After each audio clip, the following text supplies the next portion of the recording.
Today, I'm going to talk about the good, the bad, and the ugly about MaxPeedingRods Coilovers. Now, there's going to be noise in the background because family's washing clothes, so hopefully it doesn't really mess with the sound quality. But anyways, the good is that these coilovers are very affordable. They average about $250 to $350 depending on whatever car they're made for. For the 2007 Honda Element SC and other Honda Elements, they're $350. Now I got mine from the actual site, MaxPeedingRods, and there was no tax, and I was happy about it. I live in California. Free shipping. Now, since they're affordable, you're not going to really get the best coilover, but you'll be able to lower your car and have a good to decent ride depending on how low you go. If you lower it about an inch to an inch and a half, the car will run nice, whether you have it on stiff or soft or even in the middle, depending on the 24-way adjustable damper setting you choose to put it on. Now, if you decide to drop it all the way, this is where the bad comes in. The springs, in my opinion, are very, very weak. It says that they are 8K.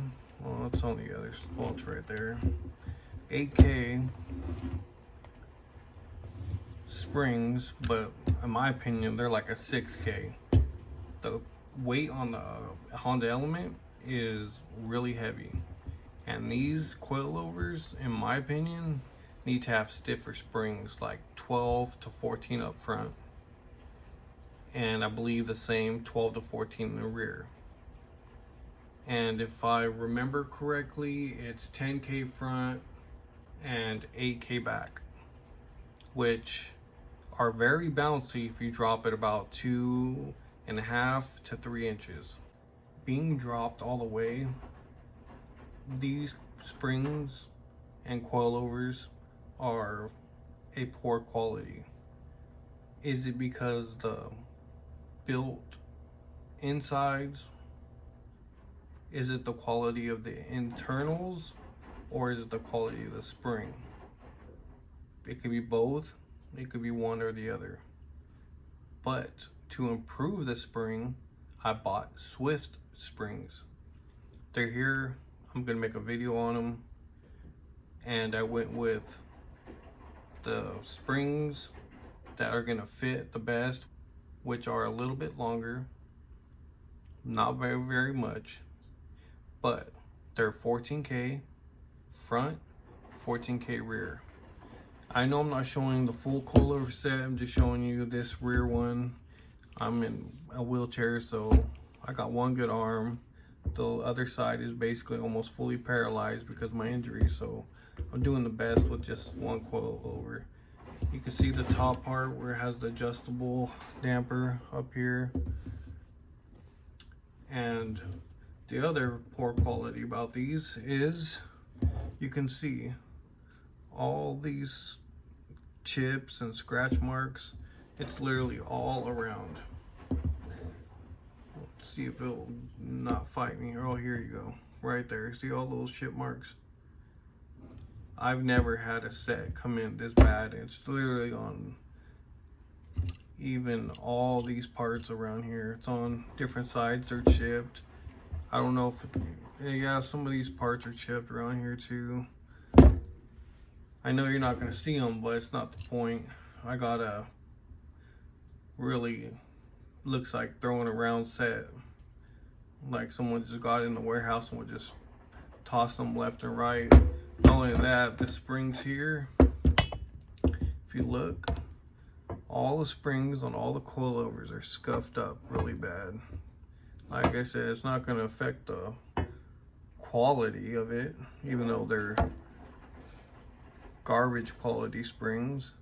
Even though I like these affordable coilovers, I do like these coilovers. I just feel like, you know, at least make the springs stronger or put a higher spring rate on them.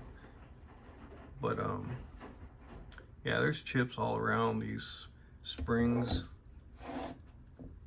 and you know, that's the bad I can think of right now. There seems to be a little more bad than good, but I mean, this is what you get when you have affordable coilovers that average about $250 to $350. You can't complain really, but you could improve these, and that's starting with the springs. And I believe it will make these coilovers a lot better than they are right now.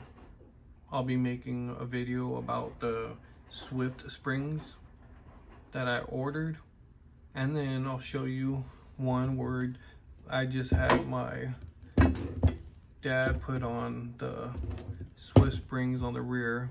We haven't messed with the front ones yet, but the other rear one already has a Swift spring on it. It's a little longer, so we had to sit there and compress the spring as much as we could, and it's basically gonna be all this area of thread is gonna be gone. This is gonna be all the way up. This one's gonna be all the way up, these little collars, and then this, whatever you want to call this, who the hell knows, cylinder. Yeah, I believe it's a cylinder.